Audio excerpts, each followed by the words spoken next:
नमस्कार। आज के इस वीडियो के माध्यम से हम जानेंगे कुंभ का इतिहास और उसकी महत्ता।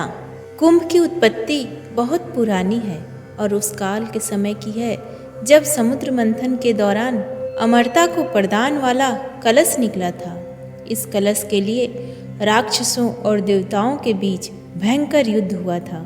अमृत कलश को असुरों से बचाने के लिए जो देवताओं से अधिक शक्तिशाली थे, उन देवताओं की सुरक्षा बृहस्पति, सूर्य, चंद्र और शनि को सौंपी गई थी। 4 देवता असुरों से अमृत कलश को बचाकर भागे और इसी दौरान असुरों ने देवताओं का पीछा 12 दिन और रातों तक किया।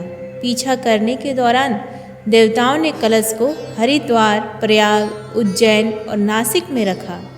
इस पवित्र समारोह की स्मृति में ही हर 12 साल में इन 4 जगहों पर कुंभ मनाया जाता है। धार्मिक ग्रंथों के अनुसार माना जाता है कि पहले कुंभ का आयोजन राजा हर्षवर्धन के राज्यकाल 664 ईसा पूर्व में आरंभ हुआ था। प्रसिद्ध चीनी यात्री हेन सांग ने अपनी भारत यात्रा का उल्लेख करते हुए कुंभ मेले के आयोजन का उल्लेख किया है। साथ ही साथ उसने राजा हर्षवर्धन की दानवीरता का भी जिक्र किया है। हिंसांग ने कहा है कि राजा हर्षवर्धन हर 5 साल में नदियों के संगम पर एक बड़ा आयोजन करते थे, जिसमें वह अपना पूरा कोष गरीबों और धार्मिक लोगों में दान दे देते थे। ग्रंथों के अनुसार इन संयोग में कुंभ का आयोजन होता है। बृहस्पति के कुंभ राशि में तथा सूर्य के मेष राशि में प्रविष्ट होने पर हरिद्वार में गंगा के किनारे पर कुंभ का आयोजन होता है। दूसरा, जब बृहस्पति के मेष राशि में प्रविष्ट होने तथा सूर्य और चंद्र के मकर राशि में होने पर अमावस्या के दिन प्रयागराज में त्रिवेणी संगम पर कुंभ का आयोजन होता है। तीसरा, कुंभ बृहस्पति एवं सूर्य के सिंह राशि में आने पर नासिक में गोदावरी के किनारे पर कुंभ का आयोजन होता है और बृहस्पति के सिंह राशि में तथा सूर्य के मेष राशि में प्रविष्ट होने पर उज्जैन में शिप्रा तट पर कुंभ का आयोजन होता है। यह त्यौहार हिंदुओं के लिए धार्मिक रूप से सबसे महत्वपूर्ण है। हर कुंभ अवसर पर लाखों हिंदुओं ने समारोह में भाग लिया है। हरिद्वार में 2003 में कुंभ के दौरान 10 लाख से अधिक भक्त इकट्ठे हुए थे। भारत के सभी कोनों से सन्यासी, पुजारी और योगी कुंभ में भाग लेने के लिए एकत्र हुए। हरिद्वार को बहुत ही पवित्र माना जाता है इस तथ्य के कारण कि गंगा यहाँ के पहाड़ों से मैदान में प्रवेश करती है। इस त्यौहार पर पूरे भारत के सभी आश्चर्यजनक संतों द्वारा दौरा किया जाता है। नागा साधु एक ऐसे हैं जो कभी भी कोई कपड़ा नहीं पहनते हैं और राख में लिप्त रहते हैं। इन लंबे बाल वाले नागाओं पर भीषण सर्दी और गर्मी का कोई प्रभाव नहीं पड़ता है। ऊर्ध्वावाहुरस वो लोग हैं जो शरीर को तप से निकालने में विश्वास करते हैं।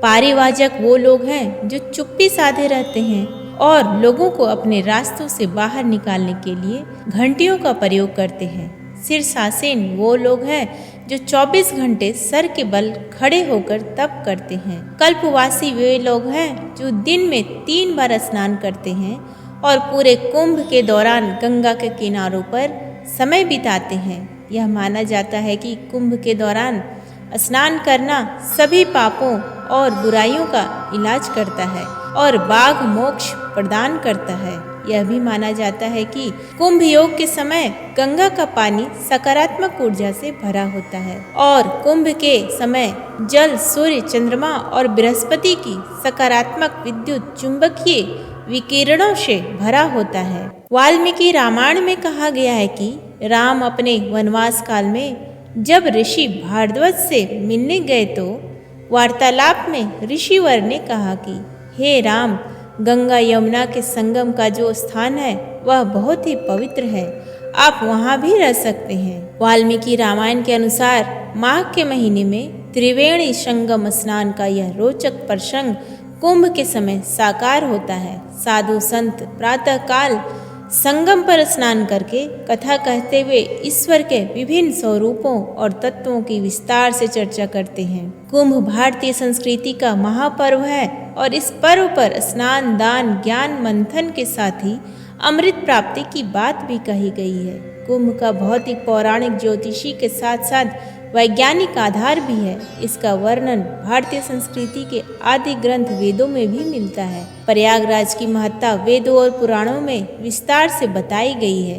एक बार शेषनाग से ऋषिवर ने भी यही प्रश्न किया था कि प्रयागराज को तीर्थराज क्यों नहीं कहा जाता। इस पर शेषनाग ने उत्तर दिया कि एक ऐसा अवसर आया जब सभी तीर्थों की श्रेष्ठता की तुलना की जाने लगी।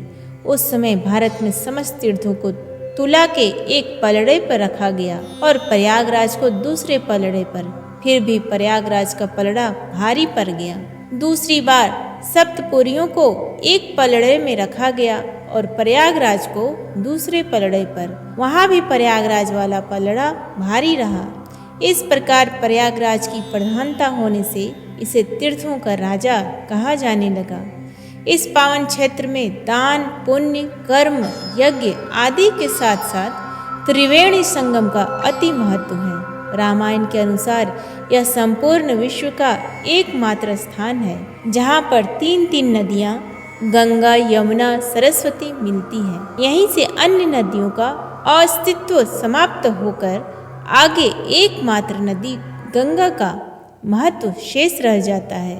इस भूमि पर स्वयं ब्रह्मा जी ने यज्ञ आदि कार्य संपन्न कर ऋषि और देवताओं ने त्रिवेणी संगम में स्नान कर अपने आप को धन्य माना। मत्स्य पुराण के अनुसार धर्मराज युधिष्ठिर ने एक बार मार्कंडेय जी से पूछा, ऋषिवर यह बताएं कि प्रयागराज क्यों जाना चाहिए और वहाँ संगम स्नान का क्या फल है। इस पर मार्कंडेय जी ने उन्हें बताया कि प्रयागराज के प्रतिष्ठानपुर से लेकर वासुकी के हृदयोपरि पर्यत कंबल और अश्वतर 2 भाग हैं और बहुमूलक नाग है। यही प्रजापति का क्षेत्र है जो तीनों लोकों में विख्यात है। धार्मिक मान्यताओं के अनुसार यहाँ पर स्नान करने वाले विभिन्न दिव्य लोक को प्राप्त करते हैं और उनका पुनर्जन्म नहीं होता है। पद्म पुराण के अनुसार यह यज्ञ भूमि है। देवताओं द्वारा सम्मानित इस भूमि में यदि थोड़ा भी दान किया जाता है तो उसका अनंत फल प्राप्त होता है। प्रयागराज की श्रेष्ठता के संबंध में यह भी कहा गया है कि जिस प्रकार ग्रहों में सूर्य और नक्षत्रों में चंद्रमा शेष होता है, उसी तरह तीर्थों में प्रयागराज सर्वोत्तम तीर्थ है। मध्यकाल इतिहास में अकबर के दरबारी अबुल फजल ने आईने अकबरी में लिखा है कि हिंदू लोग प्रयाग को तीर्थराज कहते हैं। यहीं पर गंगा, यमुना और सरस्वती तीनों का संगम है।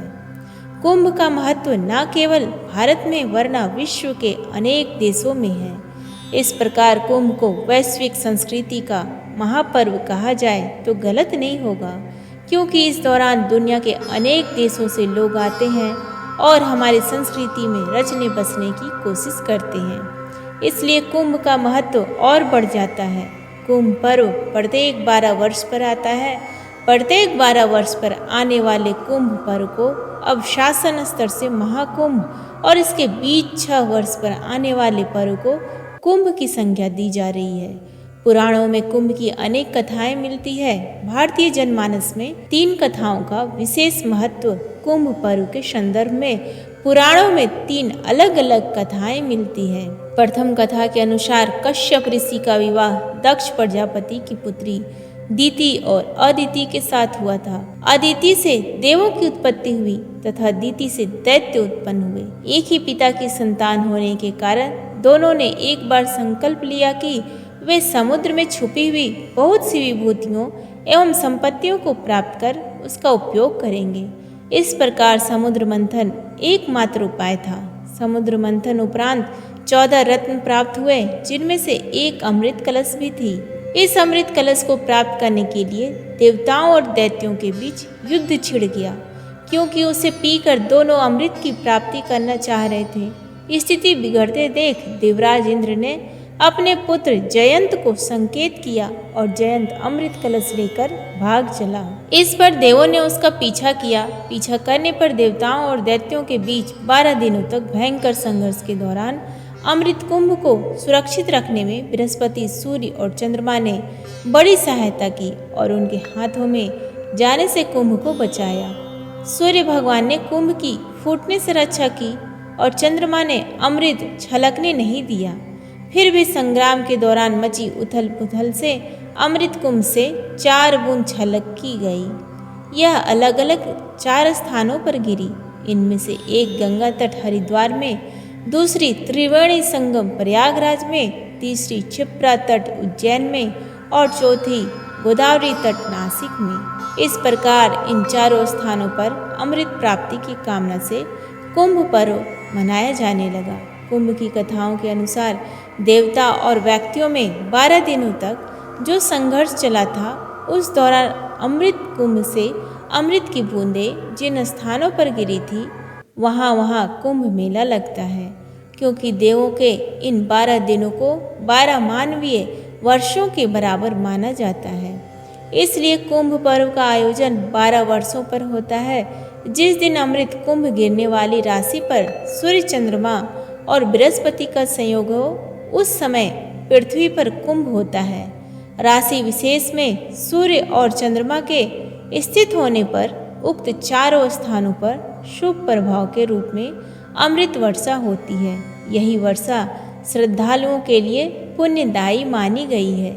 इस प्रकार से वृष के गुरु में प्रयागराज, कुंभ के गुरु में हरिद्वार, तुला के गुरु में उज्जैन और कर्क के गुरु में नासिक का कुंभ होता है। सूर्य की स्थिति के अनुसार कुंभ पर्व की तिथियां निश्चित होती है, मगर शुरू में प्रयागराज, मेष के सूर्य में हरिद्वार, तुला के सूर्य में उज्जैन और कर्क के सूर्य में नासिक का कुंभ का पर्व पड़ता है। अथर्ववेद के अनुसार मनुष्य को सर्व सुख देने वाला कौन पर्व है? कुंभ में स्नान पर्व का भी अपना महत्व होता है। संक्रांति के पूर्व और बाद की 16 घड़ियों में पुण्यकाल माना गया है। मुहूर्त तिथि आधी रात से पहले हो तो पहले दिन तीसरे पहर में पुण्यकाल बताया गया है, और यदि मुहूर्त तिथि आधी रात के बाद हो तो पुण्यकाल प्रातः काल माना जाता है। इसके अलावा मकर संक्रांति का पुण्यकाल 40 घड़ी, कर्क संक्रांति का पुण्यकाल 30 घड़ी और तुला एवं मेष का संक्रांति का पुण्यकाल 20-20 घड़ी पहले और बाद में बताया गया है। प्रयाग में माह के महीने में विशेष रूप से कुंभ के अवसर पर गंगा, यमुना एवं अदृश्य सरस्वती के संगम में स्नान का बहुत ही महत्व बताया गया है।